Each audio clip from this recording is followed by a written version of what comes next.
President Bola Tinubu has intervened in the political crisis in Rivers State. It happened during the administration's first police council meeting at the State House in Abuja. The enormous clash between the incumbent governor, Siminalayi Fubara, and his predecessor and minister of the Federal Capital Territory, Wike, has erupted into a political inferno, threatening to set Rivers State ablaze. The governor of Bauchi State and chairman of the People's Democratic Party Governors Forum, Bala Mohammed, commented on the matter after the council meeting, which was attended by the governor of Rivers State and the minister of the FCT. A very serious national issue was discussed that has security implication. That is the problem emerging in Rivers. The president, in his usual leadership position, intervened, and then it would appear there will be peace in that respect. And he has shown that he is a president for everybody, a president for PDP, a president for APC. By intervening today and bringing succor and solace to the people of Rivers and Nigeria, and making sure he did not use his big hammer and biro to extricate us, to emasculate us as opposition.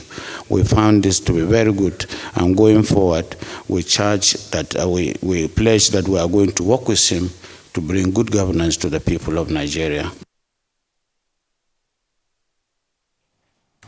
All right, the president has waded into the Wike-Fubara rift, as it seems. Rufai? Okay, so I'm a little taken aback by this story that obviously there was a meeting yesterday among all the governors, and Mr. Fubara attended, and they said the president had waded into the rift because most of the things that were allegedly said was still in the realm of speculation. But I'd like to ask, because I'm at sea, what's the president wading into? A security umpus is happening in the state, and the chief security officer asserts himself. What does the president need to wade into? What does he need to wade into? I mean, Mr. Fubara is the governor of Rivers State. He's also the chief security officer.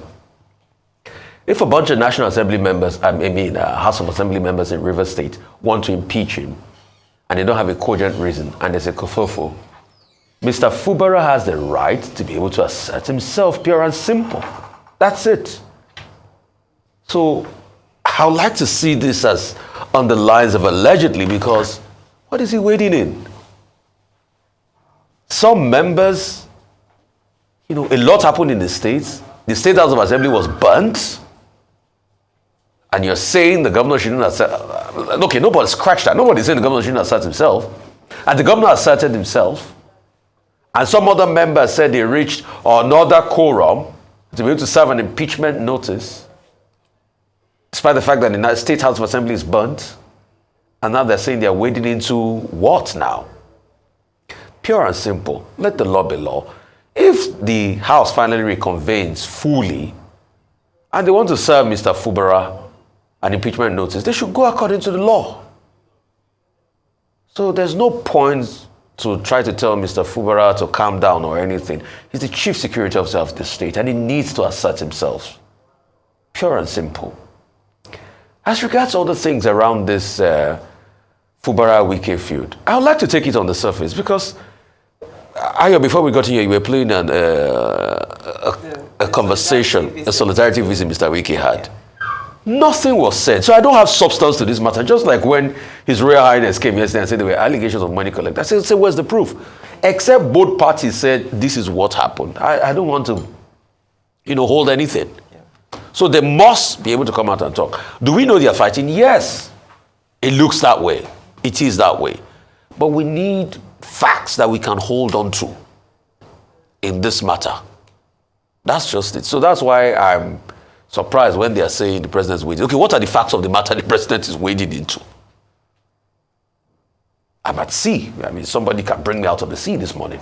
Okay, the president of Nigeria, as president and commander-in-chief of the armed forces, has a responsibility nationally to ensure that there is security in every part of the federation.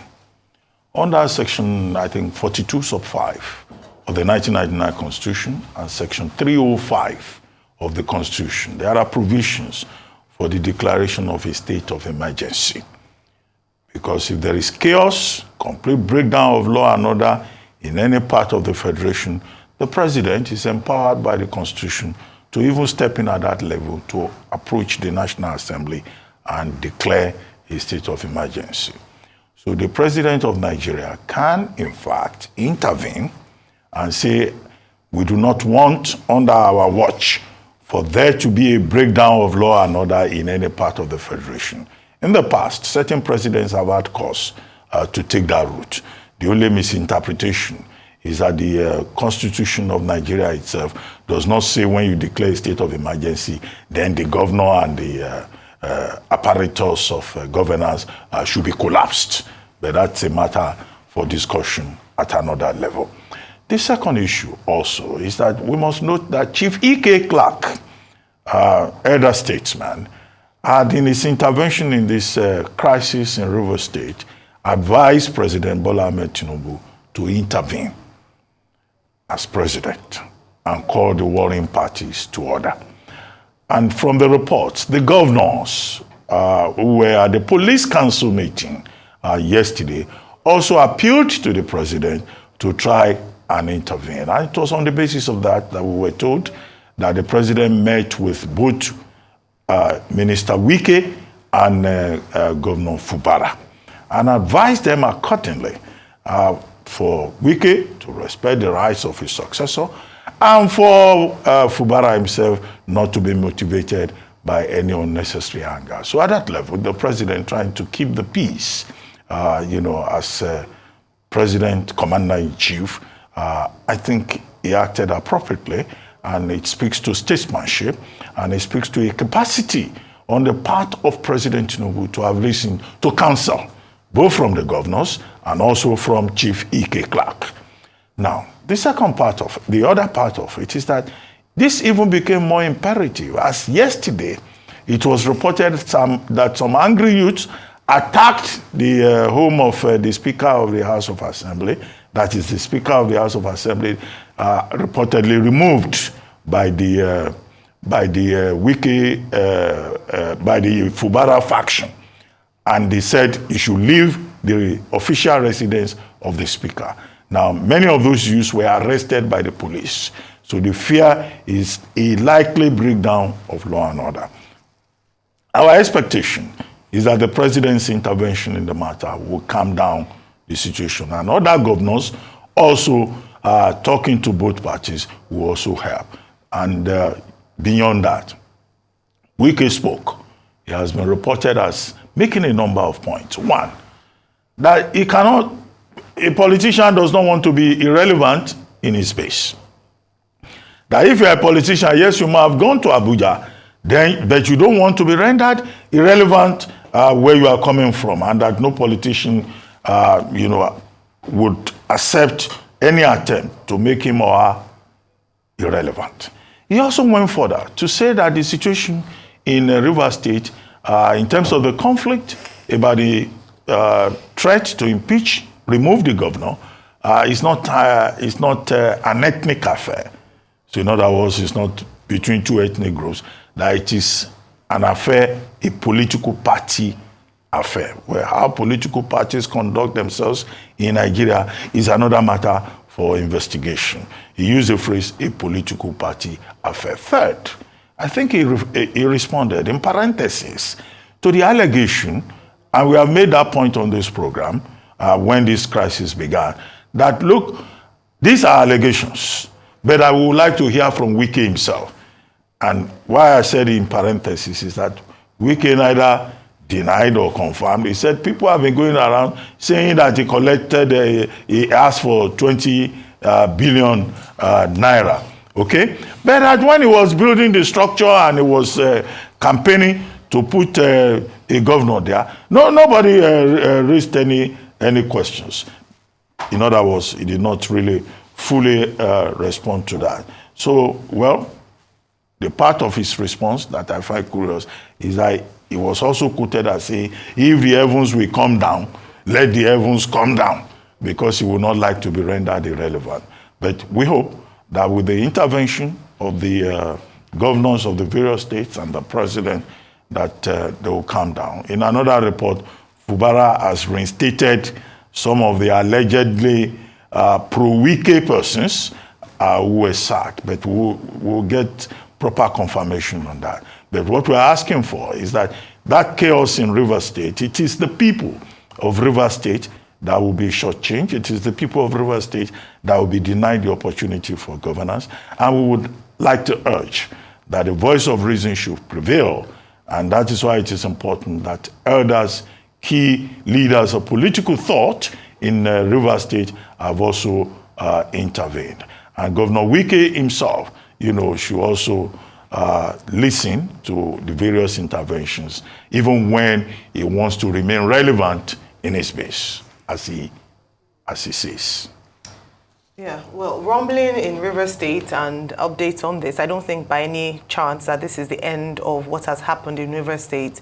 There's just been, if I could use the word ceasefire for now, after the intervention of the president following the police council meeting, where for the first time, Governor Wike, former Governor Wike, and Governor Fubara met for the first time. And according to reports and sightings, they did exchange handshakes, seemed to be at least civil to each other. However, in a closed-door meeting, it is said that the president waded into the issue to ensure that at least there's some sort of calm and peace, which yielded the result that the president had looked out for. However, as has been said, the most important thing is for us to begin to see the writings on the wall, especially when we have conflicts like this, across political spaces or political positions. In this instance, we see how these clashes affect state assets and also affect the people. Yes, the president has waded in. However, there's still some very intricate details of the matter that must be addressed.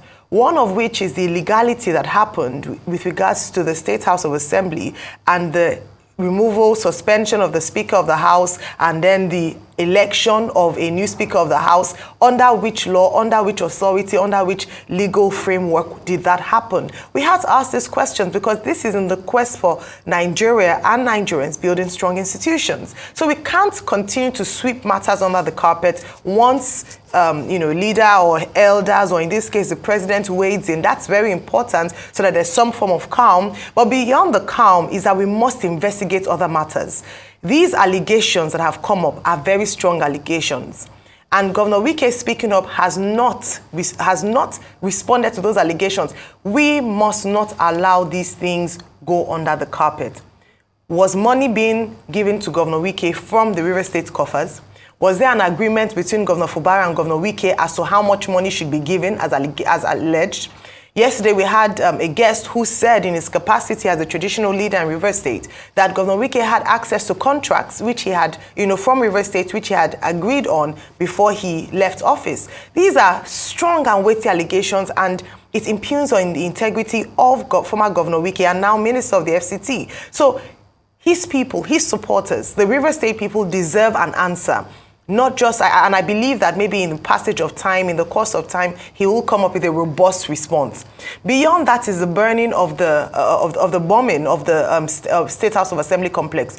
Who is going to take responsibility for that? Arrests have to be made, investigations have to be done, so that in the event that another issue erupts between the two parties or any other party, another state asset wouldn't go to blazes, and then the people's money will pay for those wastages that we see in government. We're talking about the poverty of the people. We're looking at the plight of the Nigerian, of the common man in Nigeria. Yet, when two political figures are fighting, the people are held to ransom. Some people didn't make money on the day that, on Monday, when this news broke, because they couldn't go to their shops. So the economic activity was affected. So whilst this is a great first move in terms of the intervention of the president, what then happens to the Rivers State people? What then happens to these allegations that have come out following this rift?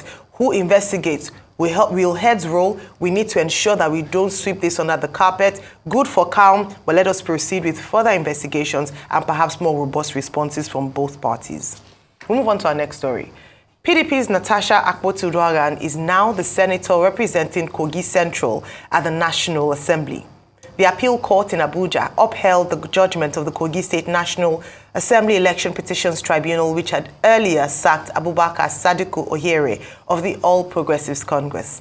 In a unanimous judgment, a three-member panel of the tribunal, chaired by Justice Kemakolam Ojiako, had nullified Ohire's victory due to inflated results in 9 polling units of Ajaokuta local government area in favor of the APC candidate, while the results for Akpoti Uduaghan were reduced. The Court of Appeal upheld the tribunal's decision, declaring Natasha Akpoti as the legitimate representative of Kogi Central Senatorial District. These votes were restored by the tribunal, and the Court of Appeal again agreed with us in total that the votes ought to have been restored, and that the tribunal was right when it restored those votes. Cumulatively, she has been declared as senator-elect with over 3,000 votes, as against what INEC declared, 325 votes. This is victory for the people of Kogi Central. This is righting the wrongs in our society. And I want to assure you that the PDP is very, very happy with the judgment. Well, congratulations are in order to Senator Natasha Akpoti Uduaghan, the first female senator from Kogi Central Senatorial District. Rufai. All right, congratulations to Natasha Akpoti. It's been indeed a very, very long battle for her. She's tried many times. She's tried running for the Senate before. She didn't get through. Also, she tried running for governor at a point. We saw how all of that ended. It was a very sad one. I mean, I remember copiously the videos of how she was pushed around, called all sorts of names and all of that. And Natasha Akpoti's story pretty much reminds us that the very, very dangerous terrain our politics has been, for women over the years.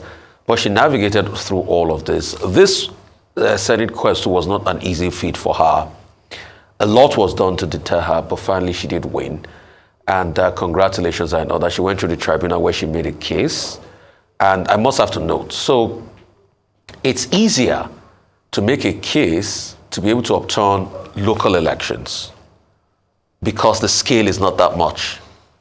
So mostly election petition tribunals as regards state and governorship or local race or House of Representatives, it's easier to upturn that.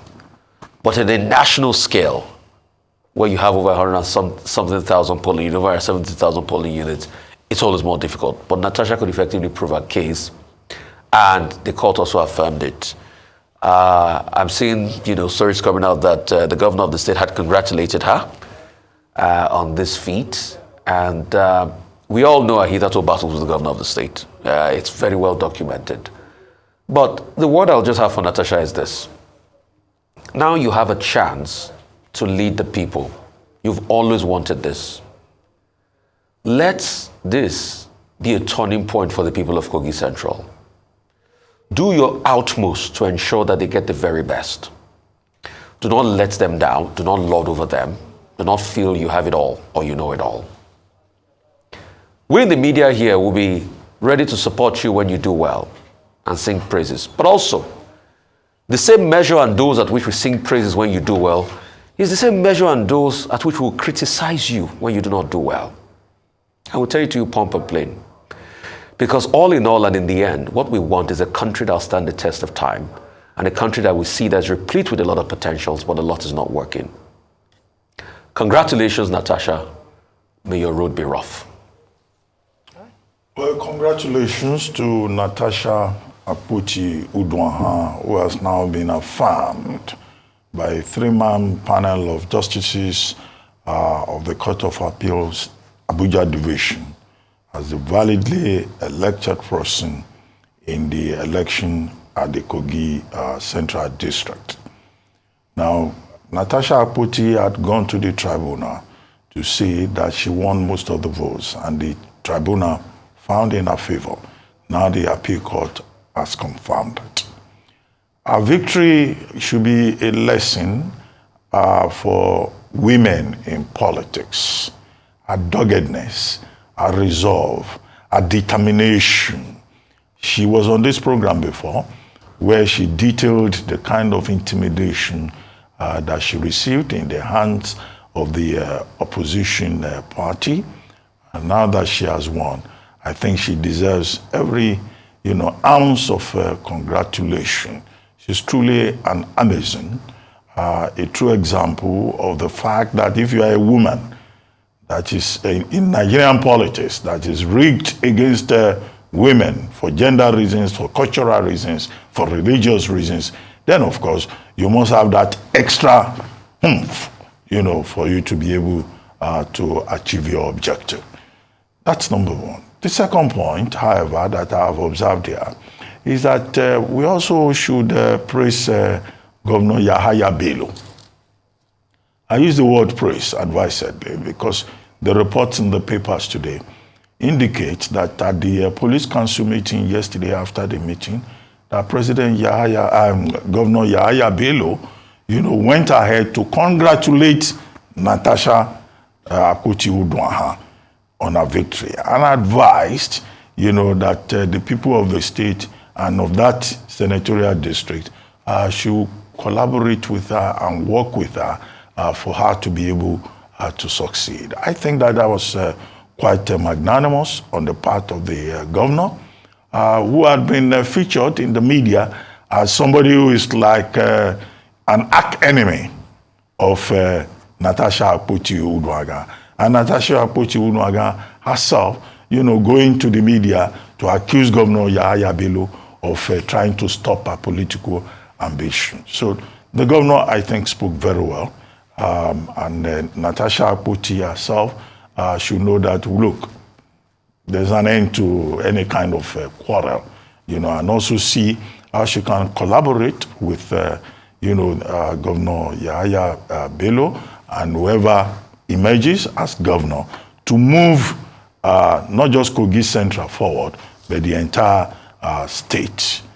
Finally, I think the instructive thing here is that all parties involved have said they will respect the ruling of the court. We always ask people that, look, respect the ruling of the court. The only alternative you have to disrespecting the ruling of the court will be resort to self-help, will be chaos. And in the Kogi Central senatorial district matter, we have seen a situation here where the rule of law has prevailed and everyone is talking after the fashion of statesmen. And I think the man who has been removed from the Senate from Kogi Central, I think his name is Sadiq Uhere, he is here to congratulate Natasha Akpoti. And the governor made the point that in any case, the two of them are relations. So maybe this is one instance in which it is a family affair. But the other party should congratulate Natasha Akpoti and we should move forward. Natasha Akpoti-Uduaghan should also realize that a lot is expected, of her, emerging as Ayo Mairese pointed out, as the first female senator from Kogi Central. And so the people will have a lot of expectations. She advertised herself as a very capable woman and someone who is resolved to contribute to the progress of her state and of her people. Now is the time for her to prove that after she assumes a seat at the Senate of the National Assembly of Nigeria. Well, I shall say against all odds, Senator Natasha Akpoti-Uduaghan has emerged or has been affirmed by the appeal court, petitions courts, that she is indeed the senator representing Kogi Central. And I must say congratulations. I say against all odds because, an interview she granted following the ruling of the court, she had responded to the governor's congratulatory message and she had actually rejected it. She rejected it on the grounds of the fact that it smirked of insincerity. And yes, there must be a time when swords must be sheathed, but there's also a place of taking a matter and ensuring that, usually for the purpose of it not repeating itself or to learn certain lessons from it. She reminded the governor of what happened during her campaign season, how the might of the state was used against her, and against all odds, she fought to emerge as winner. We remember the time when gullies were built on roads to prevent voters from accessing units to vote in the instance of her election. She reminded the governor that, and I'll use her own words and her own quote, that he said this is the beauty of politics, but this is not the beauty of politics. You don't endanger yourself, set out to kill people, destroy property, and frustrate the electoral process because you want your candidate to win and call it the beauty of democracy. And I think it's important to call out opposition in this manner sometimes. As I mentioned with the last story, it's good to let bygones be bygones, let's sweep things under the carpet, let's begin a new dispensation. But then how do we learn? How do we move forward? When you frustrate the process, or at least from the point of view of the winner of the election, you frustrate the process, and then afterwards you say, okay, now let's move on. It's very difficult to do so. And then what prevents the next governor from doing the same thing to another candidate in order to ensure that their own favored candidate emerges? When are we going to get politics right, whereby it is a free and fair playing ground for anyone who is able to do the work and put in the work to emerge? If we don't build these institutions and call out such practices, we won't get anywhere. And so while she was speaking, she said she was watching the video for the first time and wished that he didn't play it, because to her, it didn't mean anything for the governor to now come out and say, oh, congratulations. Against all law, that's how I started. Now, let me go back to the judgment in terms of what's the, at the first instance of the petition. So the ruling had said that INEC had reduced her votes in some units and also excluded in 3 polling units votes for her. This is an indictment on INEC. And we've talked about this a number of times, that the reason why perhaps we have so many petitions at election levels is because the process by which people are elected is flawed and marred with irregularities. We saw it during the last elections. We had reports about this, not just from local observers, but international observers as well. And the big question is, when INEC is indicted in this way, what is the consequence? What then happens? How do we prevent it? We have another set of elections come 11th of November, and it still seems like the same issues that plagued the last election in February and March are still rearing their heads. So are we learning anything from what's happened in the past? INEC has a case to answer.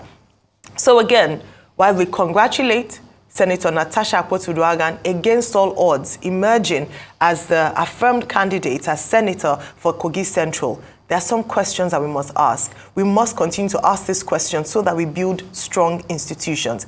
INEC has to conduct better elections, more credible elections, fairer elections, and then governors or leaders must not use this power or the might of their authority or space, at least allegedly as said by Senator Natasha Akpoti-Uduaghan, to intimidate and frustrate the efforts of the opposition. We see this happen and play out a lot of times across different states and in different elections. And so these are some of the issues that we talk about. But again, like we mentioned, and as we've said, a lot of expectations on her. The people who have invested and trusted her with their votes are looking forward to her going to the Senate and doing good for her constituency. Congratulations once again. Move on to our next story. For global business updates, we move here to the 2nd annual Afri-Caribbean Trade and Investment Forum as it came to a close in Georgetown, Guyana on Tuesday evening. A joint press conference was held by Professor Benedict Orama, President and Chair of the Afrexim Bank Board of Directors, and Dr. Ashni Singh, Guyana's Minister of Finance, in which they answered a wide range of questions from the media. In Africa,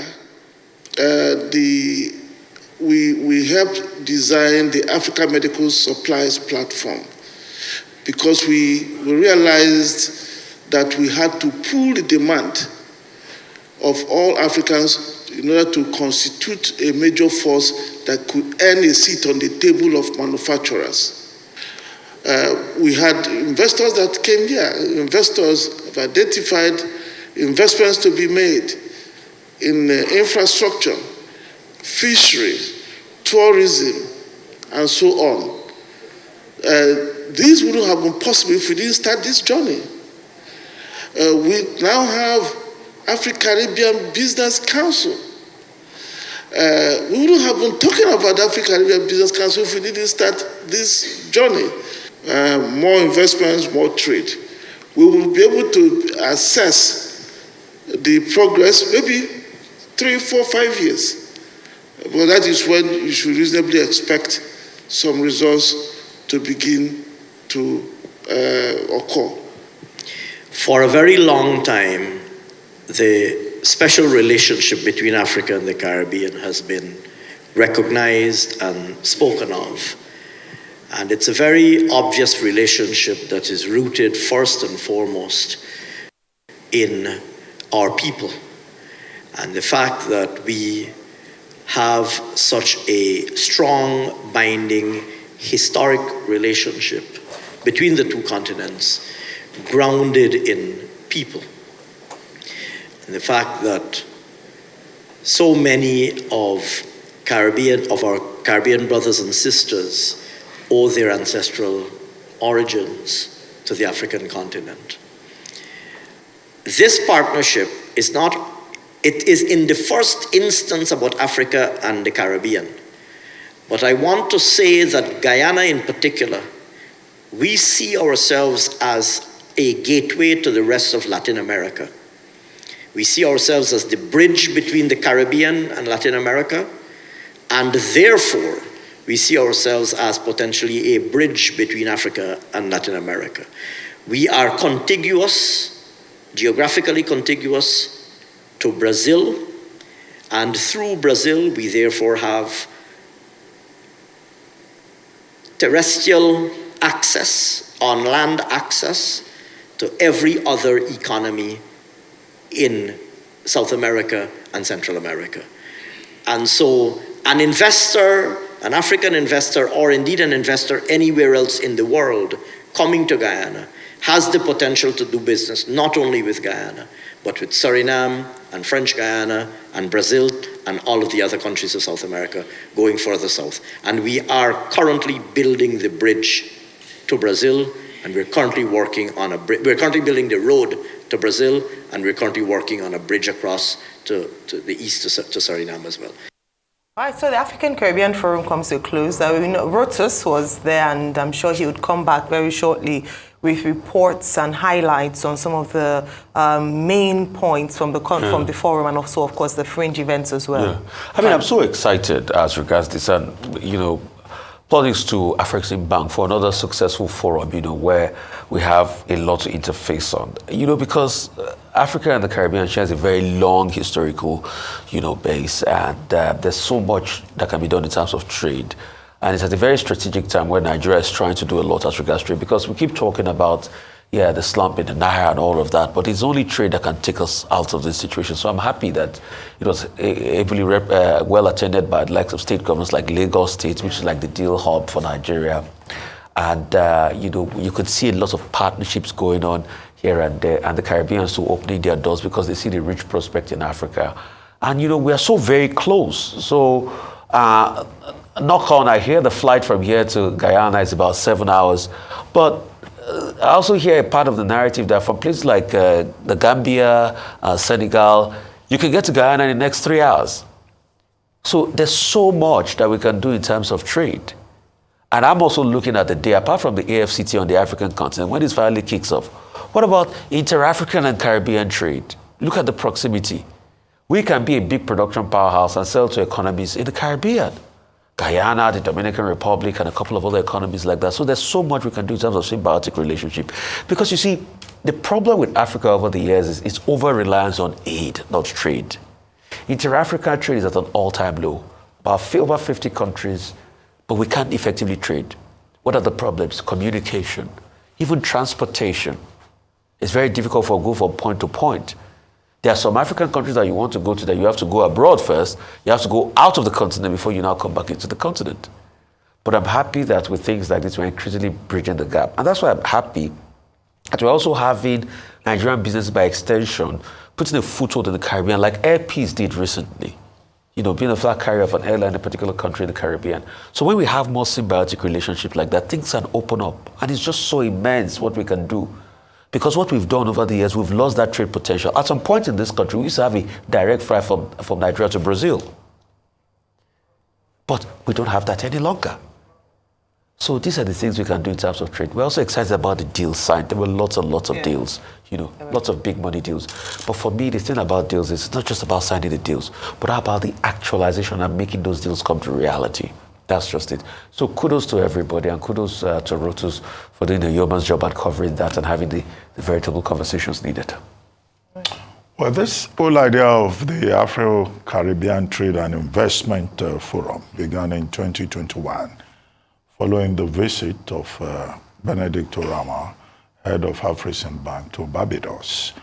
And then from there, the whole idea was extended to developing South-South, trade, interregional trade between Africa and the South-South, within the South-South framework, and also promoting further linkages between Africa and the CARICOM states. And of course, the benefits are, obvious enough, whether it's in tourism or it's in hospitality and transportation forming a major target of this. And what we have seen with regard to this interregional trade and cooperation is that, look, there is benefit on both sides. Look at this summit that has just been had. At the end of it, Afreximbank is pledging a lending opportunity of over $500 million US dollars to Guyana. Other CARICOM states will benefit from it. So through that interface, we're likely to have benefits on both sides, as I said, but even more importantly, cultural. Recently, there was this airpeace, flight to Antigua, with airpeace establishing linkage with the authorities in Antigua. Now, it wasn't just that airpeace went to Antigua. When airpeace was going, there were many Nigerians who were on that trip to go and discover, opportunities put for trade and for, tourism in Antigua. And many of them, including traditional rulers who were on that trip, came back with very positive reviews, of the, experience on that particular trip. So you can open up the world through international trade. But international trade, of course, as the books tell us, they're also about legislation, also about, collaboration, also about cooperation. The problem that African states often have is that they don't negotiate well. They don't hold the strongest end of the stick. But Afreximbank, in pursuing this vision, has provided, a platform that people can continue, to use for this significant interaction that we talk about. But of course, Rutus Odiri, who was on the ground there, during that forum, observing the details, when he gets back here, he'll be able to give us, the fuller details of his experience, not just in terms of reportage, but also some of those things that he got up to, away from the camera. I would be also interested in that. All right, Rutus, we have questions for you when you come back. Well, the theme for this year was creating a shared prosperous future. And the president of the Cooperative Republic of Guyana, President Ali, had said that there's a potential $16 trillion relationship between Africa and the Caribbean. And I think that is definitely worth pursuing. And one of the highlights from this particular forum was the fact that the Lagos State Governor was there, and at that forum in Guyana, and he said this on his X handle earlier, that they were able to sign over $1 billion pact or partnership with Access Bank and Afreximbank, and this would go towards the construction of the 4th Mainland Bridge. So some infrastructure here in Lagos State. Also the Omu Creek project, the second phase of the Lagos Rail Mass Transit Blue Rail from Mautu to Okukumaiko. So some great deals there signed. But again, like we said, the devil is in the detail, and hopefully we see execution of these deals. And so again, welcome development with regards to promoting the relationships between Africa and the Caribbean.